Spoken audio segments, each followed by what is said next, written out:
साधना के स्तर और उसके पुण्य, ये बात मत भूलिए कि आप सब साधक हैं, क्योंकि मनुष्य योनि में जन्म होते ही अन्य प्राणियों से अधिक विशिष्टता तो आप में आ ही चुकी है। बस आवश्यकता इस बात की है कि आप सृष्टि का भला करने के लिए कितने सजग हैं। जो जितनी मात्रा में सजग होकर सृष्टि हित करता है वही उसकी साधना है। उस आर्जित स्तर के अनुसार ही एक दैवीय बल उत्पन्न होकर आपकी जमा पूंजी के रूप में आपका कार्य करता है। सृष्टि हित करने में किस कार्य से कितनी मात्रा में दैवीय बल उत्पन्न होता है, यह अनुसंधान पाना जरा मुश्किल है, क्योंकि एक अमीर आदमी द्वारा 100 लोगों को भोजन कराने की तुलना में किसी गरीब व्यक्ति द्वारा कुछ चींटियों के लिए डाला गया आटा भी हो सकता है अधिक पुण्यदायी हो। अतः सृष्टि हित में बल, सामर्थ्य, बुद्धि की अपेक्षा मनोयोग और अपनी सामर्थ्य अर्थात उस काम को आप कितनी प्रसन्नता और मन से कर रहे हैं, यह महत्वपूर्ण है। अमीर या बलवान का दायित्व निर्धन और बलहीनों से कहीं अधिक बनता है। एक जरूरतमंद को सीट देने में एक बलवान और कमजोर व्यक्ति दोनों आगे आए तो कमजोर को अधिक पुण्य मिलता है, क्योंकि बलिष्ठ को बल भगवान ने अधिक दिया है। परंतु कमजोर की हिम्मत देखिए और आप ही फैसला करिए। हर काम को फायदे से न जोड़कर सृष्टि के कायदे से जोड़ना चाहिए। आप अपने बच्चे को आइसक्रीम दिलवा रहे हैं तो गौर कीजिए उस बच्चे की ओर जो आपसे मांग नहीं रहा है, परंतु आपकी ओर आशान्वित दृष्टि से देख रहा है। उसको भी ऐन मौके पर यदि आप आइसक्रीम दिला देते हैं तो उसका फल एक विधिपूर्वक किए गए यज्ञ के समान फलदायी हो जाता है, क्योंकि यहाँ छोटे बच्चे में बैठा परमात्मा ही आपको देख रहा है कि आप इस मौके पर कैसा व्यवहार बरतेंगे। ऐसे अनेक छोटे मौके आते हैं जो फल के हिसाब से बहुत बड़े होते हैं। इनका फल भी आपको ऐसे मिलता है। 1. गर्मी की चिलचिलाती धूप में आप पर बादल का टुकड़ा छांव कर लेता है।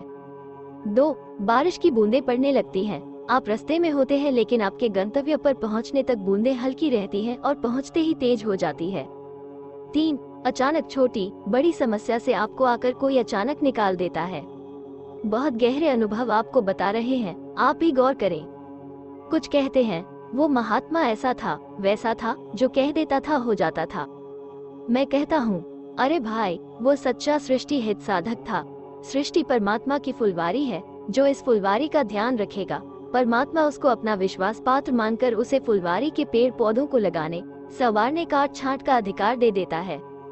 मुनीम यदि विश्वास पात्र है तो सेठ उसे धन, खजाने आदि के अधिकार दे देता है।